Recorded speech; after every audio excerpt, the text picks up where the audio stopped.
I'm not going to take a lot of time to explain it because I've already done that. I just want to demo exactly what my drawing was meant to be. So first things first, when you're taping somebody's ankle, the one thing you want is their foot to be locked into position, so at 90 degrees. So if they forget or their foot starts to get lazy and relax, just smack the bottom of their foot, remind them, lock their foot. Because that makes a big difference on the angles, the wrinkles, and how good the taping is. So the more they can pull their toes up, lock it in place, the better. Okay? Pre-wrap coming off the bottom of the roll makes it a lot easier. I start on the foot personally, but it's personal preference. Start on the foot, and then you can kind of do a couple figure eights as you work your way up the ankle. Got a little wrinkle going on in the pre-wrap, but no biggie. Okay. Anchors on the foot. It's a little trick that I do. Before I seal the tape, I usually flatten the person's foot out on the bottom just slightly. So like right as I bring that tape around, because that'll keep it from being too tight. One of the biggest complaints people have for ankle tapings is it gets really tight around the arch. If you've ever had that or experienced that, this will help with that. So my other anchor, just real quick demo again, is I tear the tape, and right before I seal it up, I'm like pressing on the bottom of the foot so it flattens it out and it spreads out their foot slightly. This will keep it from being too tight. Okay, it's a nice little trick. Teach your other trainers that one if you have issues with it. Around the top, okay, again, I'm going down slightly. As I come back around the front, I come back up to the starting point. 2 anchors, overlap by half. Keep them nice and flat. Okay. Stirrups.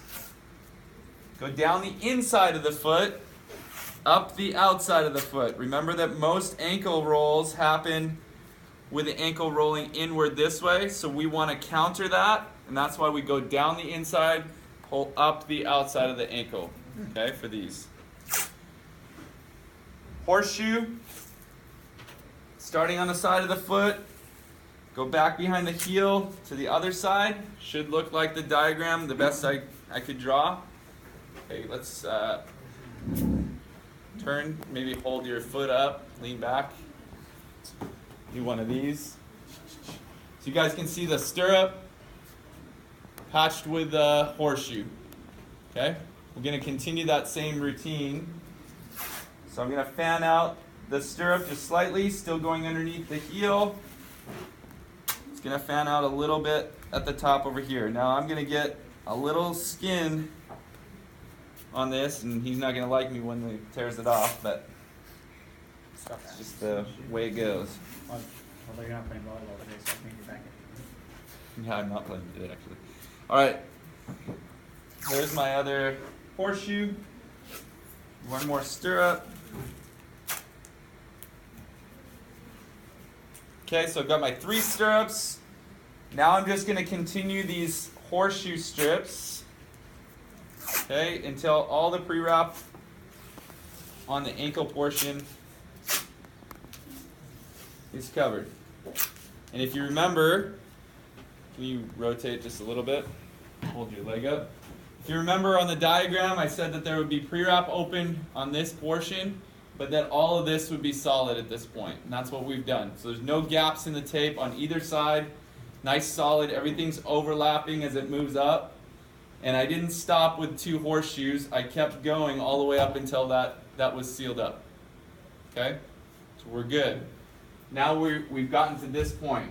We've done these things. Boom, boom, boom. Now we do the figure eights, heel locks, and close offs, and we're done. This is the only taping that there's a time component for, because you need to be able to do these fairly quickly in the real world. So we add a time component, a little pressure situation in the class. Need to be able to do this in 3.5 minutes after the pre-wrap. Pre-wrap goes on, and then we start everybody 3.5 minutes, and we stop everybody at 3.5 minutes wherever you're at. So you need to practice it, okay? And eventually you'll get it so you can do it quickly. I'm yet to have somebody totally bomb it because they couldn't get the time.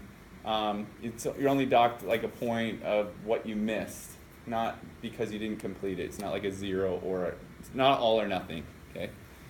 All right. Pull your toes up. See, he keeps slacking off. Okay. So we go figure eights. I go straight through the arch. I'm covering some of that pre-wrap that was exposed. Okay. Come across the top of the foot. I'm pulling up towards the ankle, so it's not going back to the arch spot. Instead, I need to get up and go around the ankle bones, okay, one full time. And that makes my full figure eight. The loop on the foot and the loop on the ankle crisscross kind of in the front of the ankle. Okay, and that's what makes that figure eight, or that number 8. Do 2 of those. So the next one, I'm going to go slightly further back. I'm going to cover this up.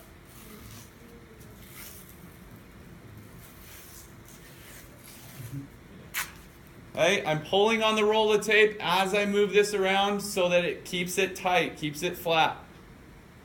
Okay, I'm not putting a little bit down at a time and really worried about each little section of it. Pull the tape roll, keep it taut, and that's going to keep it nice and flat, keep the wrinkles from happening. Okay, the more you can kind of pull on that roll and give some leverage, the better the taping is going to be, because it's not only going to be more supportive, but you're not going to end up with a bunch of wrinkles. If you are adventurous, then you could try doing the heel locks and figure eights all in one continuous. Okay? And that's how we eventually would get to, but I like to teach it separately to start. I'll show that next time. Okay? Heel locks. Remember I said you start on the side of the foot, doesn't matter which side you start on.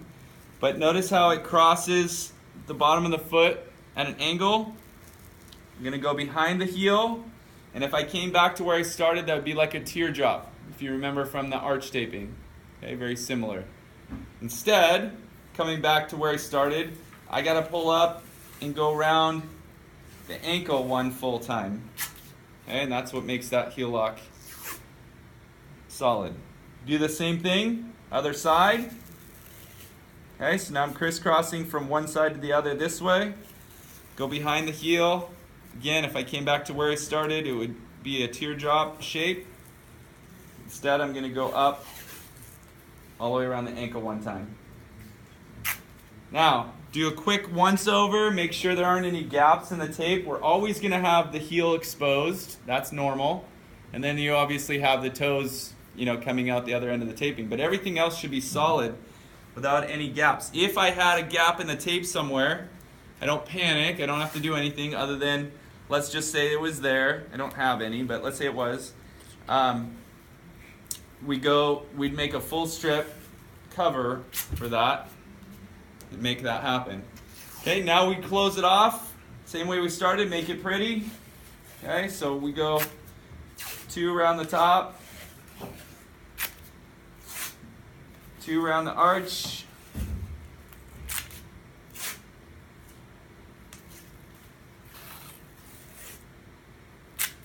Okay, we've got a nice solid taping that's nice and flat. Okay, there aren't any gaps. Understand that the taping is going to feel tight. If you've done it well, it's going to feel tight right at the beginning. But the tape loosens up a little bit as the person warms up. The other thing you can keep in mind is if somebody has issues with the tape always being too tight, have them do a little warm up before you tape them, because your foot does expand when blood flow goes, right? If you're super cold and you do a taping on the person's ankle and it's really tight, they go and get warm and start playing. It's like throbbing and it's painful because it's way too tight after their foot warms up. Have them do a little warm up first, do something that gets the blood flowing, and then do the taping. It will help too with that. Okay? Any questions on this one?